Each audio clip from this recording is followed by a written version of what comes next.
Welcome to a special crossover edition of Acid Horizon. Today's episode comes from LEPHT, my other project where I curate conversations at the intersection of philosophy, politics, psyche, and imagination.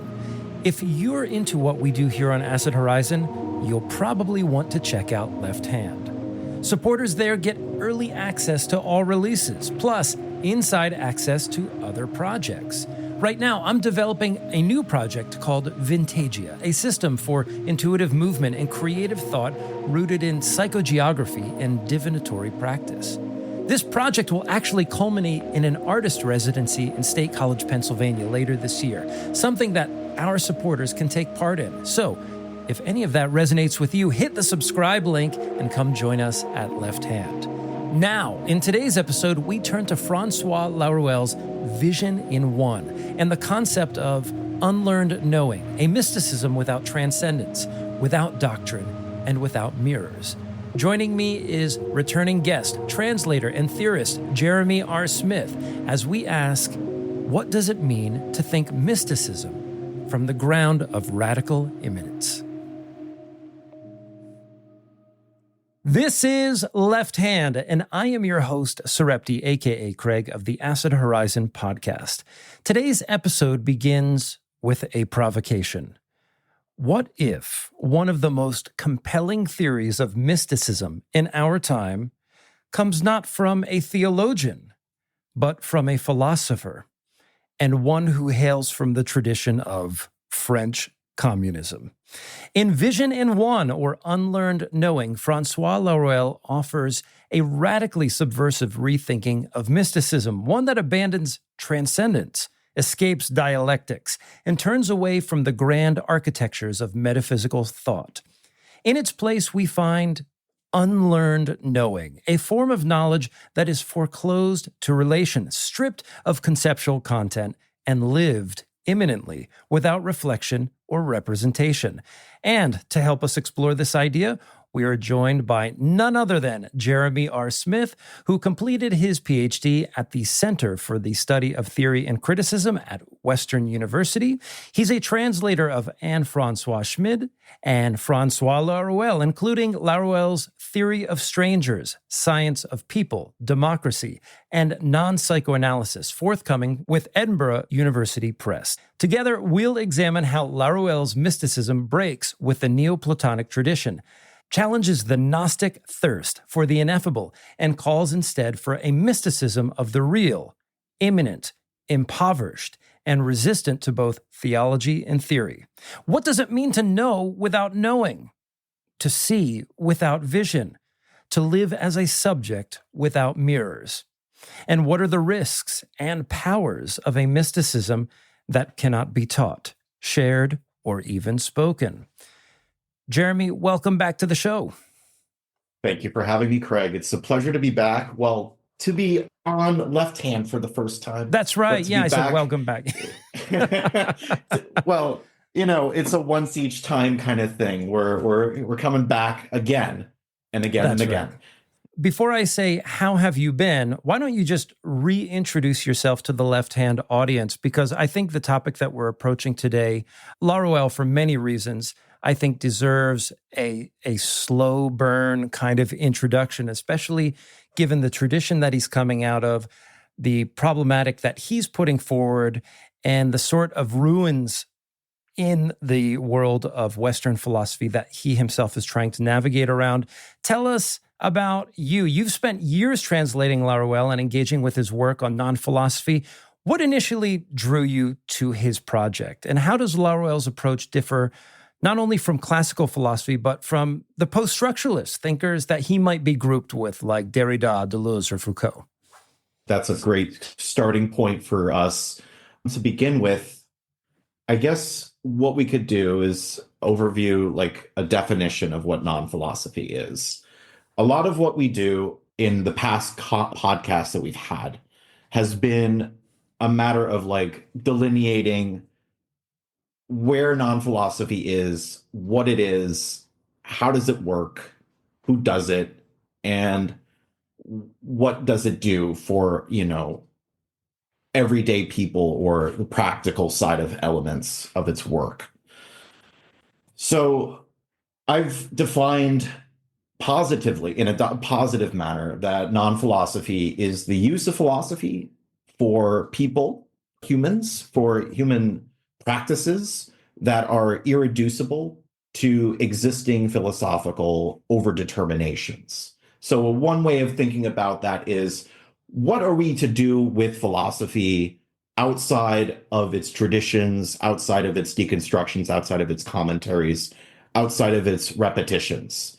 And how do we implement it for one's needs or desires or political programs, what have you? But a lot of us probably listening and reading non-philosophy in general are thinking, what, how is this different? So part of what comes down to introducing non-philosophy is to understand that what Laruelle is interested in is to introduce a democratic practice that is truly allowing for people to determine their lives in a way that could be to utilize philosophy as a material. And this is to say that it's a unilateral and not a dialectical relationship. So in a way, it is distinct from, let's say, the Marxist tradition, wherein, let's say, for example, there is the kind of dialectical relationship between thought and being, and also in the more generally the classical tradition, ever since entities, the equation of being and thought as the same. But it also allows for us to think about the ways in which we notice philosophy structuring our everyday lives. So much so that we have a whole book that we kind of discussed a little bit in our first discussion with Acid Horizon called A Biography of Ordinary Man. And in that kind of work, Laruelle introduces a lot of invariants that say, hey, we don't have man. We have man as a general kind of unitary concept that's always paired with a universal, be it history, power, sexuality, the text. And those kinds of universals mediate or determine that essence of the ordinary human being. For Laruelle, it's not that these universals are impossible to determine the human being or whatever. It's actually that the human being is this infinitely iterable, affable statement found in all of these philosophical statements. But how do we make it so that philosophy is actually in use for man rather than man or the human being in use for philosophy? And this, in a way, institutes a lot of the resounding adages and statements that Laruelle would iterate on throughout this work and as well as other writings, that it is not philosophy that, it is not man that is made for philosophy. It is philosophy that is made for man. That non-philosophy is the introduction of democracy into thought. That the real or man or people are the foreclosed to thought, or that they determine thought in the last instance alone. So we've kind of hit on some of the factors of what makes Laruelle unique in this way, partially because one of the ways in which we could differentiate, for example, Deleuze and Laruelle, is to see that there is a sort of machinic undertone of like desiring machines, for example, and how much of that is plugged in to the very thing that it is imminently leading to its decline or downfall or overturning. But for Laruelle, it's not about like leading to something's downfall or being plugged in. It's actually to be plugged out and to remain plugged out in a way that prevents being inserted into that very circuit. And it's not necessarily through this kind of like, let's say, ascetic ideal in a way to like be separated entirely from the whole world through an operation of separation. It's that really in that essence without essence, as he would say, or using Eckhart's terms, like we're going to be talking about the ground without ground or grounding, that man in his intimacy, in his real without reality, in his solitude, is precisely separated without a transcendent operation of separation. And in a way, how are we able to formulate theorems that could reflect this axiomatic framework? And what Laruelle does is inventive by creating what he calls a materiel formalism. And I think we'll talk about that a little bit more in depth in time, but materiel and not material. And I think this is if we were taking it into a translated account, it's in relationship to Max Scheler on the non-formal. So technically speaking, it's materiel or non-formal formalism. But I'm jumping ahead way too quick here. But I think in general, we're trying to think about how to envision or how to practice philosophy without oneself being a philosopher, or how does one have a mystical experience without being a scholar or a doctor or a theologian in a way. How does one access that mystical experience as being without religion? Yeah, I appreciate this topic. In fact, I'll say right off the bat, if you're getting into Laruelle, I don't know if this is the best text based on what I've read so far. However, this has been my favorite text. And not just in terms of the content. The concepts that he puts forward to defend this future mysticism requires so much reiteration of his method that I think you get a very strong sense for what he's up to in this essay. So maybe in that sense, it might be a nice starting spot. But just to go back to the beginning of the conversation, one of Laruelle's primary concerns is putting the power of philosophy back into the hands of the people. That said, this podcast in particular, in its conjunction with Acid Horizon, has ventured the task of seeing to what extent, if at all, something like a radical mysticism for the left is even possible. And this, I think, could become a sort of pillar amongst the many essays that we read here, because I think Laruelle, whether he's successful or not, is quite rigorous in presenting us with a case for a way of rethinking mysticism in the wake of the 20th century and even some of 21st century philosophy. And just to put everything right back on the ground, I think what's always important to do especially for people like us who've been to grad school, is put this into the frame of, what are the stakes here philosophically? What is the intuition that would drive someone to philosophy to begin with, maybe not knowing anything about it, and then getting absolutely in the soup like we did and spending, decades doing this sort of thing, only to leave ourselves ask whether or not it was really worth it for ourselves in the end.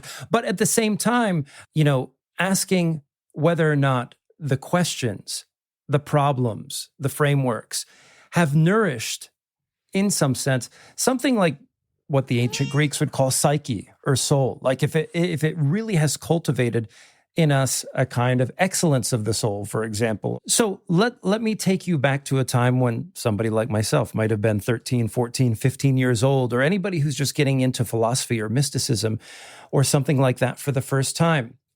I would say that for myself, there was an inchoate sense that no matter what could be known, there was something like a secret, or there was something like a portion of myself that was either reserved or cordoned off from the rest of the world. Something sacred, we might say, which the enterprise of philosophy seemed like it might be able to nourish insight into what that was.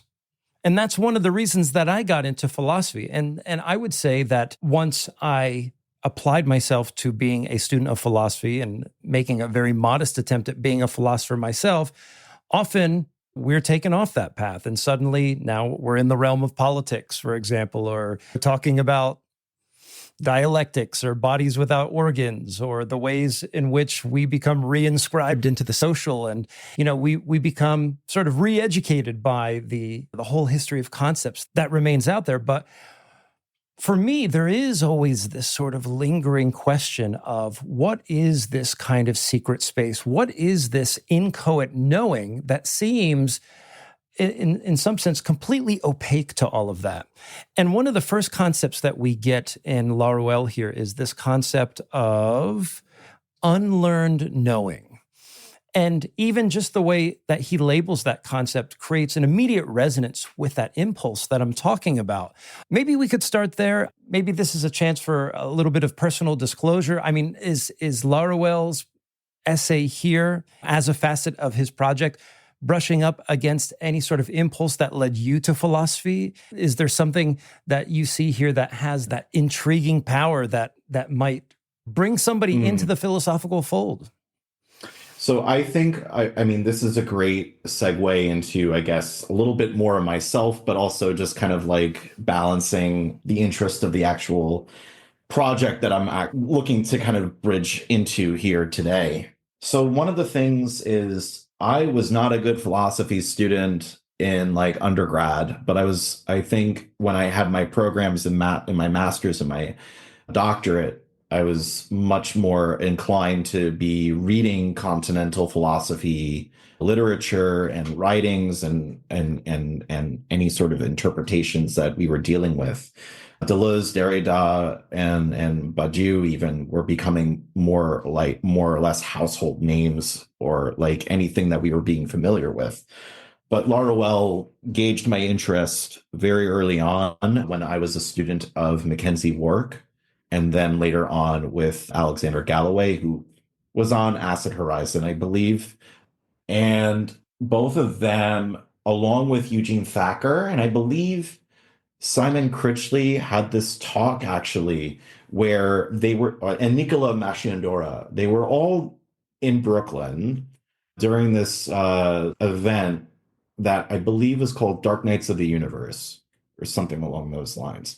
And it was a collection of, it ended up being a collection of writings that each of them contributed to that reflected specifically on Laruelle's poem, which is called On the Black Universe, or the Black Universe, the Human Foundations of Color, or something along those lines.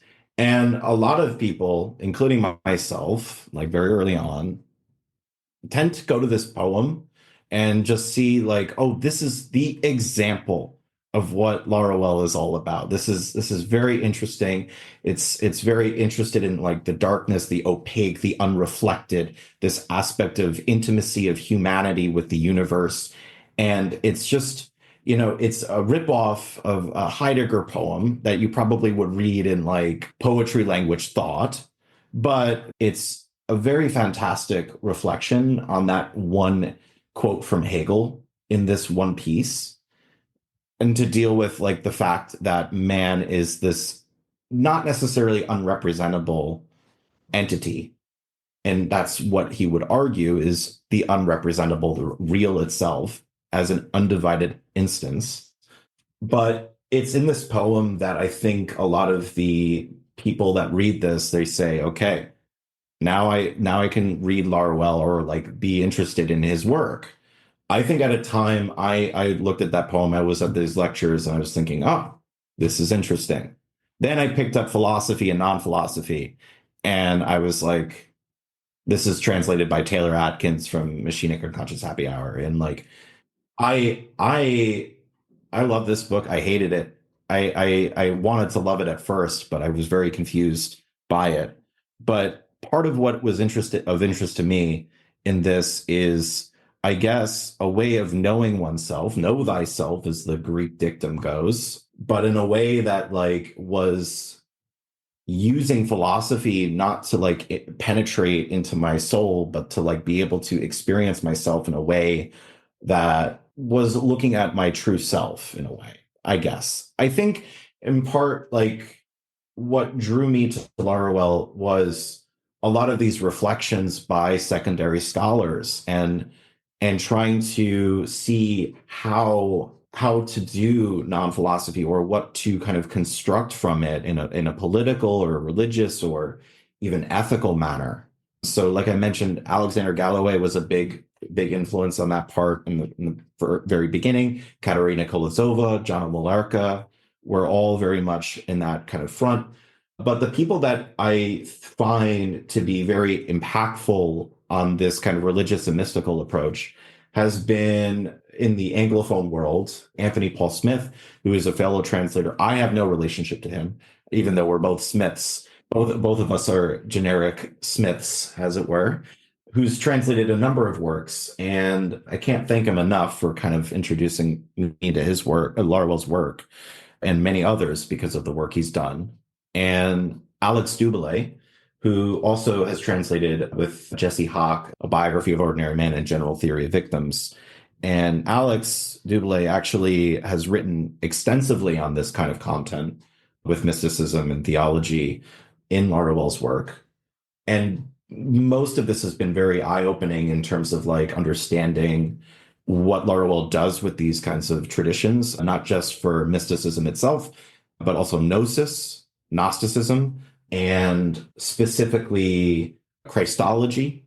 So, for example, this book, which we'll talk about, I guess, in a little bit, is part of a series of books that was inaugurated with Future Christ, A Lesson in Heresy. And on top of that, there's also Laruelle's kind of like peers or students that have instigated further nuances in this front. So, for example, Gilles Grelet, who kind of has a very interesting framework of proletarian gnosis and kind of like a Maoist approach to non-religious gnosis and what he calls theorism, but it's like terrorism. Terrorism is what it's called. It's like terrorism, but it's theoretical terrorism. So he has a movement called that. He has a book called Declaring Gnosis, and is quite informative as part of this kind of experience with mystical thought in Laruelle. He was the subject of critique in Laruelle's work in Struggle and Utopia at the End Times of Philosophy. But also there's another figure by the name of Patrice Guillemot, who I've kind of translated as well. He's written extensively on what he calls ousiology. So, and this is kind of like taking on elements of Trinitarian ontologies, and it's interesting stuff, but it's far too much for me to kind of go through, because a lot of what he does is look into ousiology and politics, ousiology and aesthetics, ousiology and etc. It's a lot of things that I have to kind of go through as a scholar. But yeah, like Laruelle is kind of an interesting figure in this respect, because it kind of allows for me to think about the intimacy of humanity, the intimacy of humanity in a way that like that is in solitude, in a way that is like completely separated from the kind of universals that dictate our lives as such. So how do we transform history without transforming ourselves? How do we change the world without changing ourselves in a way, right? So this is some things that I'm very interested in with regards to Laruelle's kind of perspective on mysticism as well. I can admit here that like I cannot say based off of my own knowledge here that I'm an expert at all in this respect. I'm not a quote authority on Laruelle in this territory, but this portion of Unlearned Knowing is of interest to me because it's like it's related to some of the factors of the writings on pedagogy that he's extensively written on, such as like on the introduction to the unteachable, and also more or less this critique of pedagogical reason that he's instituted in various writings. And one of the things that he tries to say is that one does not need to be able to mediate with knowledge to have access to knowledge. One does not have to go through education to have access to these kinds of things. Or more or less, how is it that we are ourselves, for example, a knowledge, and how that itself is related to, let's say, a science of the world, a science of hell, in a way, is what he says. Like, he makes the equation of world equals hell in this book, and how itself, like, our own experiences are truly a science, not in a positivistic sense, but in a way of a rigorous experience or experiment with the world around us, so much so that it's like we do not get determined by them or by this world. We may be, to use the adage, we may be in the world, but we're not of it, in a way. Like, what is that? John 3:16. One of the profound things about this particular text is its attack on Gnosticism and Neoplatonism, insofar as it instigates the kind of dialectical thinking that we ordinarily associate with those traditions. But ironically, for Laruelle, there is resonance with some of the thinkers in the Neoplatonic tradition, as far as I know them. There's one who comes to mind, Proclus, for example.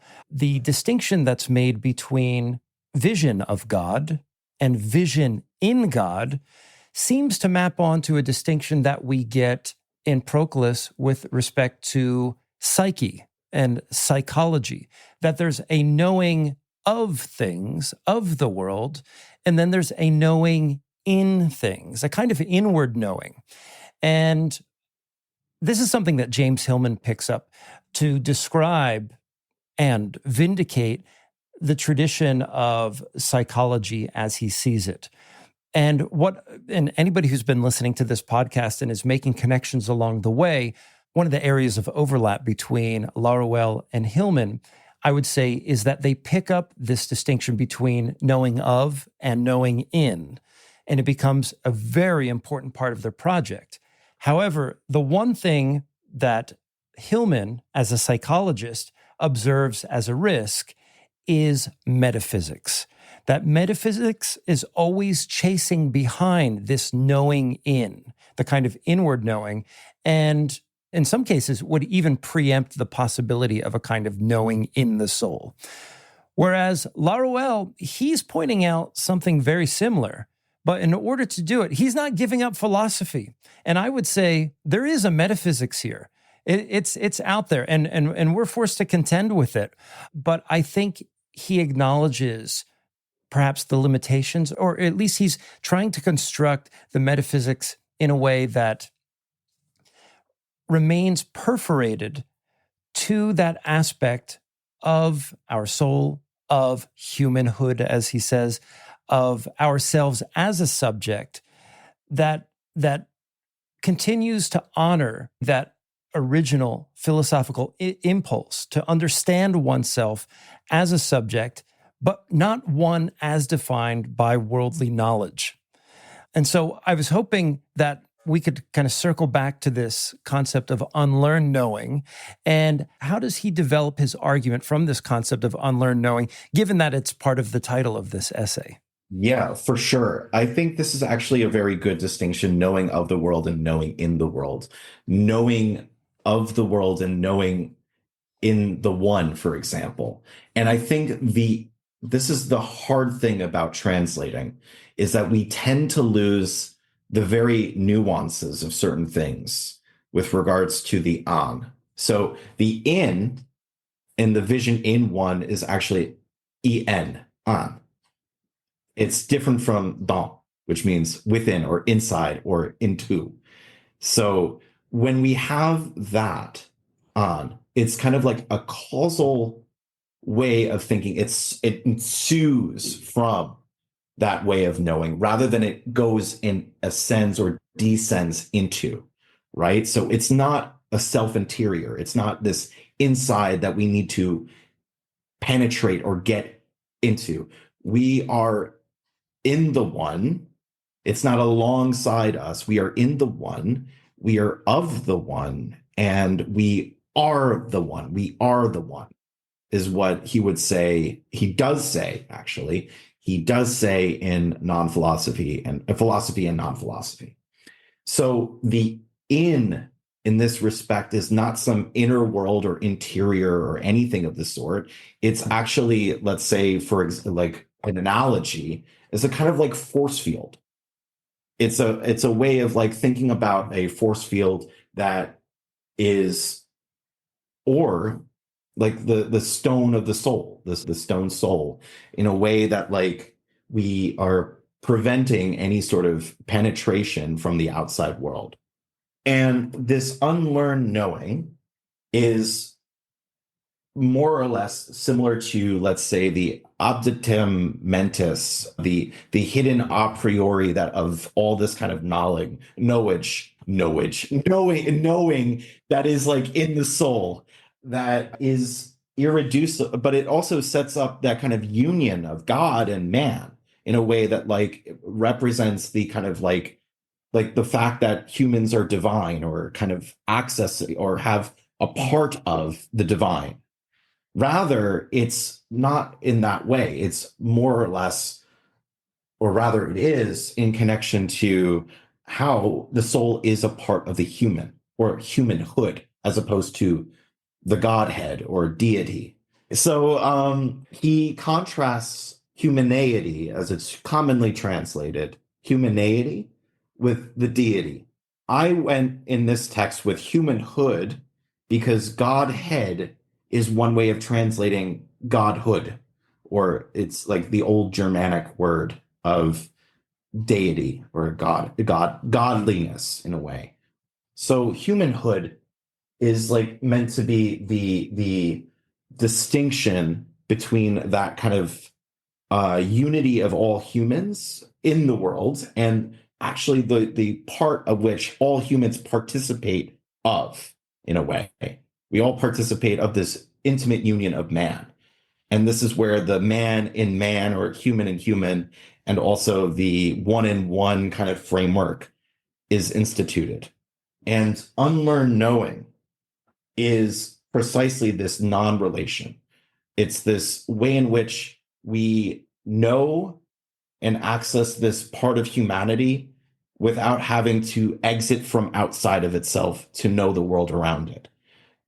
At the same time, he does use these words and ways of formulating, for example, given without givenness, or received without reception, or given received without givenness. This idea that we are granted things of the world in the one, not because they are gifted to us, or like wrapped in a nice bow and it's like, here you go, but rather it's because if we think about this closed castle of the soul, the strong castle of the soul, it is given without givenness, in the sense that like this access is already immediately granted to me without having to be mediated through the school or through the monastery or through some sort of experience with God.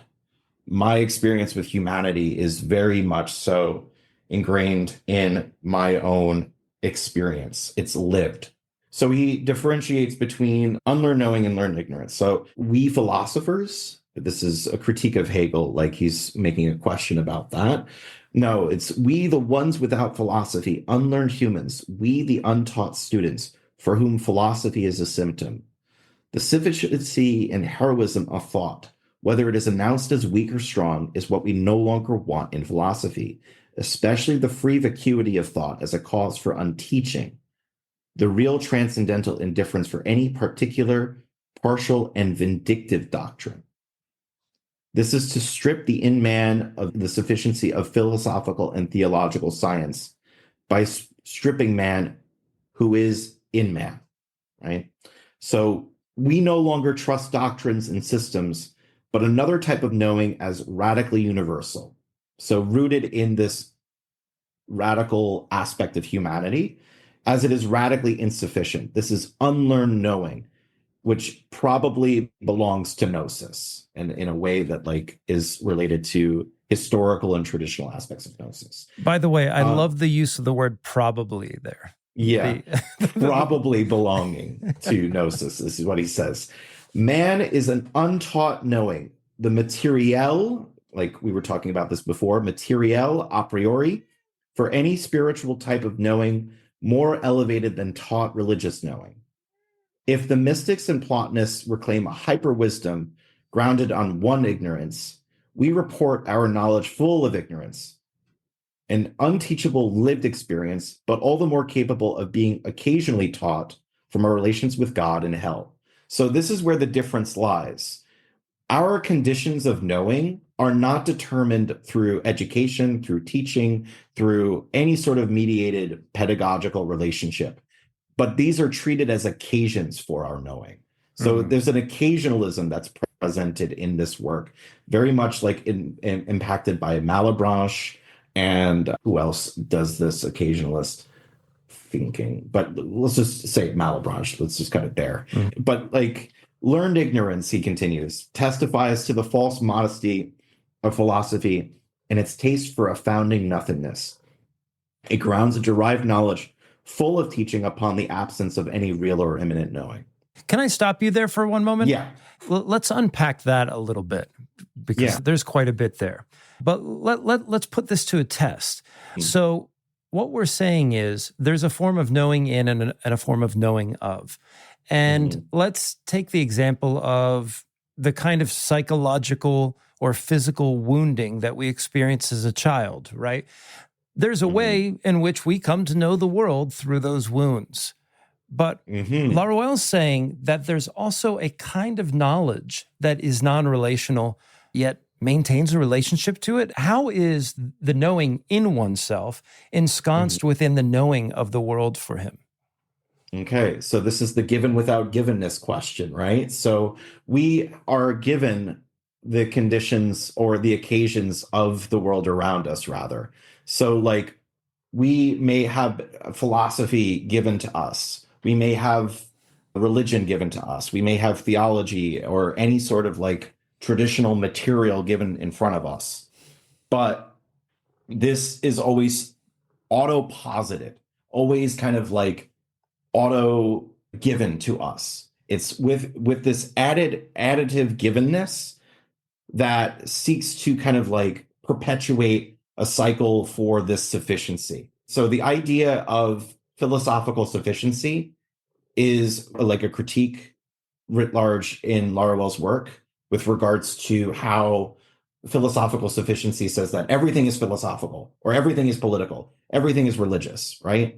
But that's just the givenness side of things. And that seeks to overdetermine the actual product of our own relationship to it. So in a way, we have this in front of us. It's provided to us, but it doesn't seek to also determine our relationship to it. So this givenness is also stripped of its sufficiency to an extent that it also becomes another given without givenness. Actually, let me ask a clarifying question then. So we could probably say then that any event, whether it's an experiential event, a phenomenal event on planet Earth, then slots into or has a fit within frameworks of knowledge or logics, or logic with a capital L. But the kind of knowing that Laruelle is talking about is not exactly that. What I'm talking about is that what can be known can be measured, at least vis-a-vis any sort of framework that we identify as being adequate for determining what counts as knowledge. But he's talking about a different kind of knowledge, one that isn't relatable to those logics or frameworks. Is that correct? Yes, that's correct. And then what would be the conditions by which we come to a kind of certainty about a knowing in, a vision in God? So this is where vision in man or vision in one kind of plays into it, right? So as a term, vision in one is the specific framework by which one is able to provide an experience of the world stripped of its worldliness, or to know the world but not be in the world, to be in the one without like having the world like to be descended into. So vision in one is for Laruelle and for non-philosophy, that which determines any theory or pragmatics of the thought world or philosophy as such in the last instance, right? This is the terminology that he uses. It is why it gives without givenness the givenness of thought, the thought world. So in other words, like it provides the material by which we can think or know the world as such, but it doesn't require this sort of like additive or supplement that is going to provide an additional kind of like benefit or surplus value upon the same thing that it's given. Hence this sort of like the dialogue that we had a couple of years ago with Acid Horizon, the capital form of thought with philosophy, right?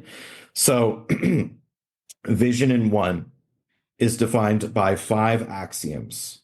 Okay, these are open axioms, is what he argues.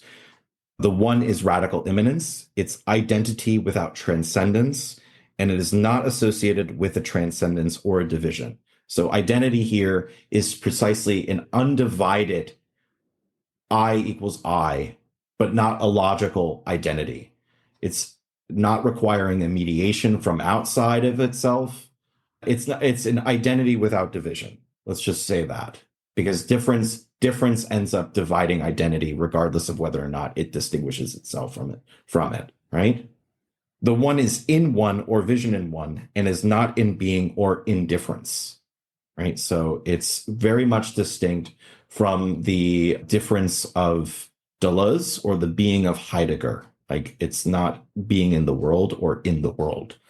The one is the real insofar as it's foreclosed to all symbolization, such as thought, knowledge, etc. The one is given without givenness and separated without separation of givenness.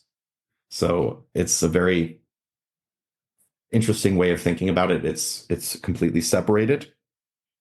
And the one is that which determines or gives in the last instance the thought world as given or the object of a givenness.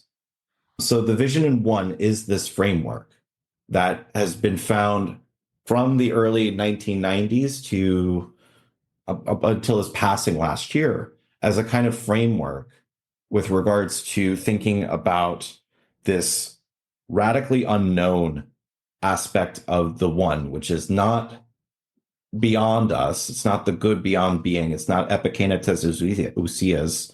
It's the one of the human, the undividedness of the human. And it's not the Greek one. It's not the Judaic one, which is the other or God. It's human. It's irreducible to the Greek-Jew division that kind of is found in all of philosophy. So I don't know if that really answers your question in terms of like providing where does this come from, where does it go? But it is precisely this framework that kind of grounds the overarching, how do we get this knowledge without having to be in the world or to participate of it, right? To be a part of it. Is it possible for parts to be independent of wholes? Is one of the arguments of the earliest writings of non-philosophy.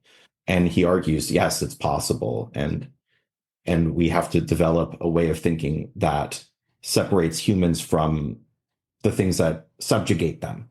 So, yeah, the description of vision one actually, it certainly clarifies his concept, but it introduces to me another question. Can I interject before we get sure. that? Go ahead. Yeah, sorry. But does that make any sense at all or no? It does. No, it totally does. And what I'll do is I'll do my best to recast it, but I'm going to go back through the history of philosophy to do so. And I'm going to offer a thumbnail sketch, if not a complete caricature of apophatic philosophy. One of the things that understanding of God via negativa, or an understanding of the one via negativa, meaning how can we know God? Well, we can simply itemize a list of negative attributes. Well, God is not this, he's not that, he's not like this. And oddly enough, all the things that God is not are things that we either participate in or are attributed to manhood. And that's one of the ways that we get the distinction between God and man. And that was really riding roughshod over the whole tradition. But I think it's helpful here because it seems that what Laruelle is doing is he wants to avoid this tendency towards an apophatic understanding of the one. But the way that he does it is by suggesting that our relationship to the one, an understanding of the one, our being within the one, has this non-relational aspect to it. One of the trade-offs seems to be, in my opinion, is while we lose the asceticism in thought that comes with the apophatic tradition of philosophy that diminishes man in the sight of God, one of the things that, as an analytic philosopher said, the pill that we then must swallow seems like one of the risks is a kind of solipsism of our knowledge. If there was a kind of solipsism in mystical or religious or Gnostic thought, well, now it seems like that is compounded, but maybe the ascetic piece is pushed to the side. Or is it simply the case that we have now reinserted the subject back into metaphysics with the hope or the prospect of putting the obverse and the reverse of positive and negative on the same side and presupposing their continuity in some way, right? And so that's going to be solid. But what we lose in the process is a way of knowing the world with a small w. Because the kind of knowledge that we're committed to in this notion of the vision in the one is not one that necessarily pertains to phenomenality, to events within the world. Basically, what I'm asking you is, how does Laruelle get around the notion that, okay, there is no direct relationality with finite events in the world, but at the same time, there is a relation. I mean, how is it that the transcendent world intersects with what we would call the immanent finite world? And what Laruelle seems to want to do is to say that what we understand as transcendence and immanence, they are one and the same. So he's going to establish a continuity there. But in order to do that, he must say that what we know and understand as the one means that we stand outside of a break between those two things, or at least what we ordinarily understand as the break between positive and negative, or God and man, actually has this fluid continuity, but we must establish a metaphysical realm that's even like one click beyond what we ordinarily understood as dialectics in the past. And that's the move. That's the move that seems so hard for me to make. How does he ground that? Okay, so another way of asking the question is, does non-philosophy exist on planet Earth? Right? Like, I think, does it exist in this moment, right? Like, or is it from, like, could you meet somebody down the street who's eating a Subway sandwich, and are they doing non-philosophy as such? And the answer to those questions are yes and no. And one of the reasons why I want to say yes is particularly because with regards to how it is that we are harassed by worldly factors that exist in our lives, right? We are condemned to philosophy, is what he would say. He does say. I keep on saying he would say. He does say these things. So I apologize for those listening or anything of the sort, but I don't like parroting what he would say.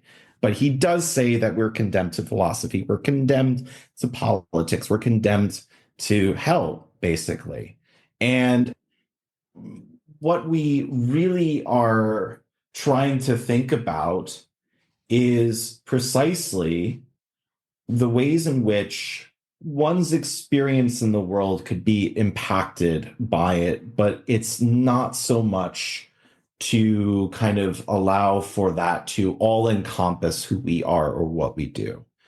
And part of what philosophy does is it separates us in a manner that reflects the Greek thought, Greek practice of philosophy, which is to know thyself in a manner that is seeking to reach and transcend, to go beyond, to reach divinity, to become what we are. And rather than like accepting that part of it, which is an active sense of reproduction, it limits the abilities of what humans can actually do, right? So philosophy is just one of many ways of how we are acting in the world. And so too with religious experience. And this is why the kind of ways in which he's trying to think about the solitude or the multitude of lone ones. These are individuals in the very literal sense, like undivided entities, who are alone, not in the sense of like, I'm separated from another person, I'm alienated from them, I'm estranged from them, but our lone essences, our lone individuality is itself separated from the things that actually tend to structure our lives. So this is to say that when we are in the world, like with a lowercase w, when we're in everyday life, this is something like where the people that are, eating their Subway sandwiches or whatever, they are more or less structured by or determined by the social structures, right? Economics, power, capitalism, etc., right?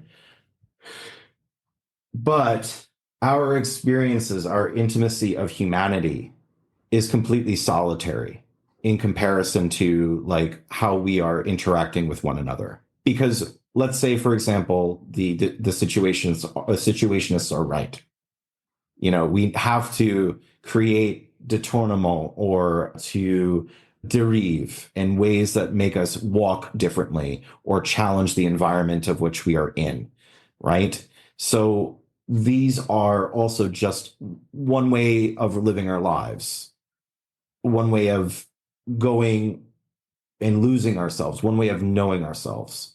But truly speaking, our lives are unknowable, not in the sense of like, we cannot know ourselves or we cannot know the real, or it's that it's completely closed off and barred from access or anything like that.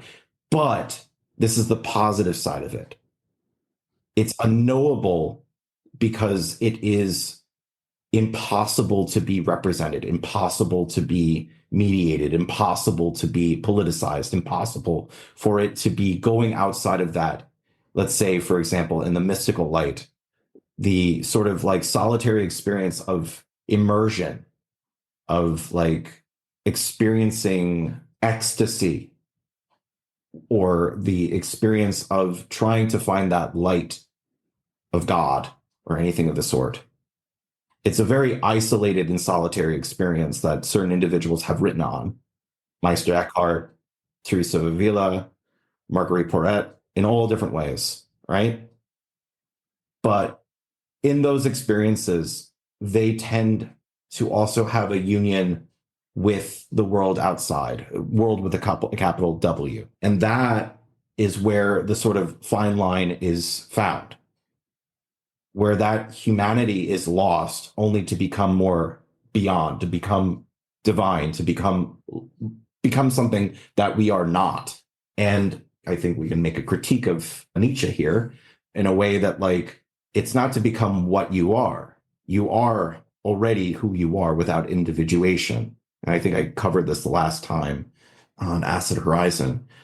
But yeah, like I think that might suffice for an answer. Sure. Honestly. And it's here. And this brings us back to our pregame chat where I brought up Blanchot and Bataille and maybe even Jean-Luc Nancy here, where Blanchot's and Nancy's concept of a community of those with nothing in common, and Blanchot's poetic reflection on Asafel and its failures, to the extent that the kind of community that Bataille and his cohort were attempting to create was one that was necessarily destined to fail because it could not forge the overlap of that uncommonality that existed between its individual members. And it's in the failure or the rupture of the notion of community that we are then returned to something like the lone that we see in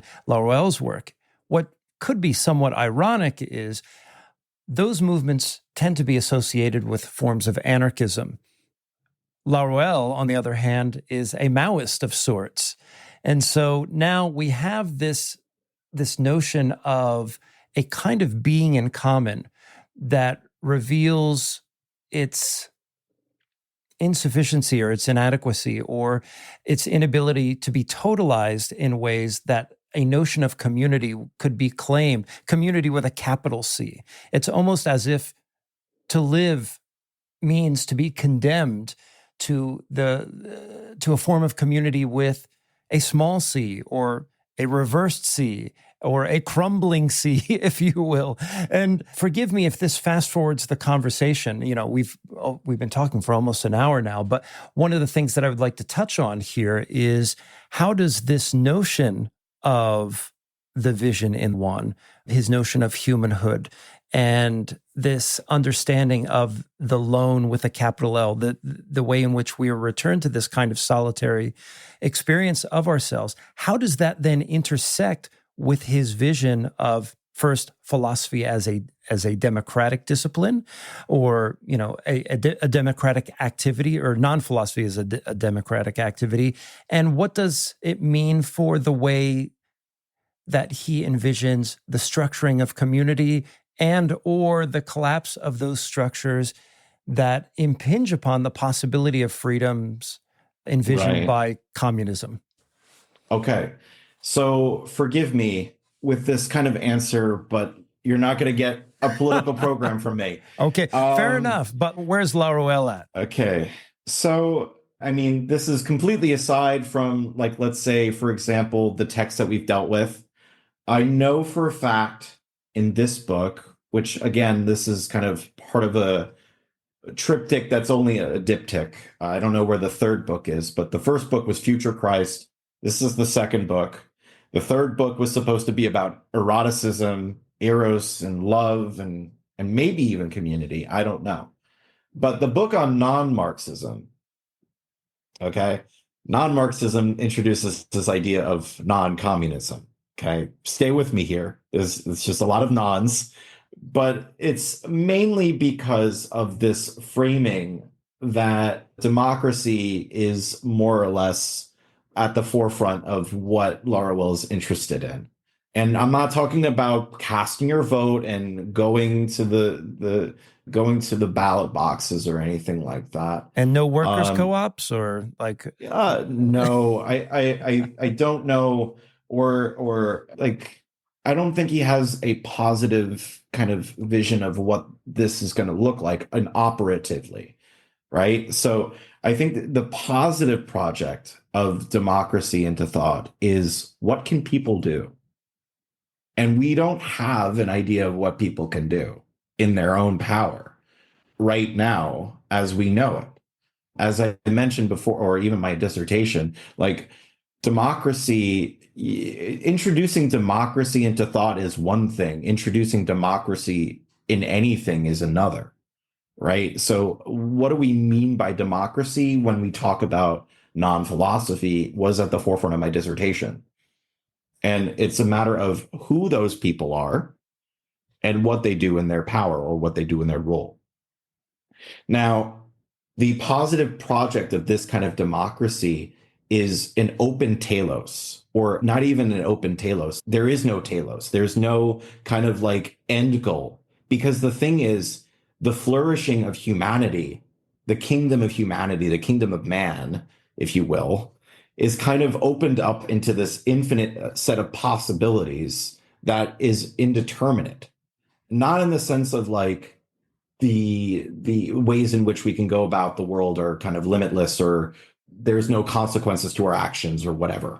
Rather, it's like, if we think about, for example, the ways in which we structure politics right now, it's not necessarily politics itself, it's onto-theopolitics, right? The idea that there is a sort of connection between politics, theology, and being it's a kind of mixture of those sorts. There's also the problem of who we are as individuals. So in the Acid Horizon podcast, I talked about anthropo-logical difference, the idea that the logos of philosophy can determine who we are, and we become mixtures of those individuals who are subjugated by the state or products of the state. And how do we like fight against that kind of way in which we're doing this? In this book in particular, he does talk about introducing democracy into Beatitudes, or in the blessings of supreme happiness. Blessed are the poor in spirit, for example, some of the sayings and the sermons on the Mount for Jesus, right? I'm a Jew, so I don't know all too much about this. This is completely outside my perspective, but he does talk about anarchy. The work of Levinas is seen in this perspective, and so maybe Rainer Sherman in a way. I don't know if Rainer Sherman is an individual that Laruelle was familiar with at all, or has kind of written on, but it is something that is of interest to me to try to think about the connection of broken hegemonies, for example, and some of the writings on the one in non-philosophy. But that's a whole other project all to its own. My whole thing right now is that when we're talking about anarchy, we're trying to think about the unsettling of the law to determine life, or to transform the law in a way that is in man's best interest, or the human's best interest. Not to say like, okay, we need to have a positive biopolitics or something like that, or any sort of ways in which our own subjugation is like our happiness or anything like that. Well, Jeremy, I just want to say thanks again for coming on the show. And I'd like to end actually with one thing. First, thank you for translating this for us and offering me this fresh translation. I guess aside from yourself, I would have been the first Anglophone reader of Laruelle's essay on mysticism. So I think I'm honored. Yeah. So just to interject here, there has been attempts, I guess, in several years to get this actual book translated. I know that Joshua Ramey, who is the author of the Hermetic Deleuze, wanted or has been under contract, or I don't know what the whole publishing issue is or circumstances behind it, but with Palgrave Macmillan or something along those lines. And this is something like that has been on the back burner in publication hell, if you will, for so long. And I just took it upon myself to translate this because, I mean, as I do on my blog and I've translated a couple portions from this book in general, but what I want to do is to kind of like get a better grasp of that humanity that Laruelle is interested in introducing us to through mysticism. And with that said, I guess I will go ahead and put a link to the English translation in the show notes for this episode. Yeah. And I guess what I want to end with is, if somebody's not only coming to this essay as a first-time reader of Laruelle, and maybe they're not even a first-time reader of Laruelle, but if they were to get something from this essay that they thought would be an enhancement of their knowledge of mysticism, or provide a kind of tool or roadmap by which to think mysticism amidst the political. In summary, what do you think this essay and Laruelle in general offers that kind of reader? I think it's in the passage here, and I like how he uses Teresa of Avila here in particular. I think this is of interest, I think, in general, to those of us who want to remain protected, I guess, from the world and to maintain our souls in a way.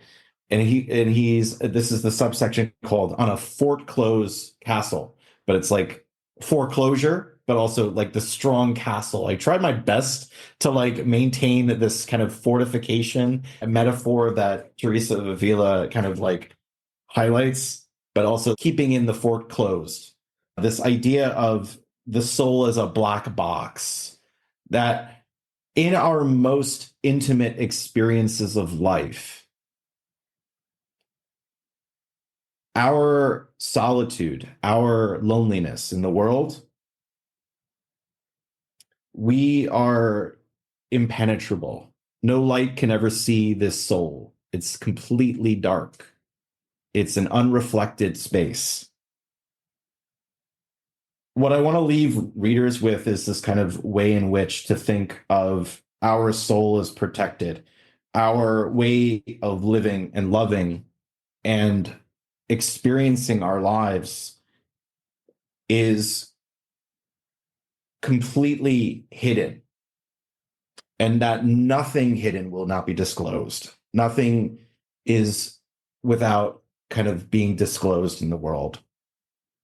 It's a kind of hiding place, but even God cannot pierce that veil, pierce that soul. So one of the things that I guess I want to leave with everybody in this last little bit here, while things are crashing around me, is that perhaps we are the most secret of all things in the world, and that secret is not unknowable, but lived.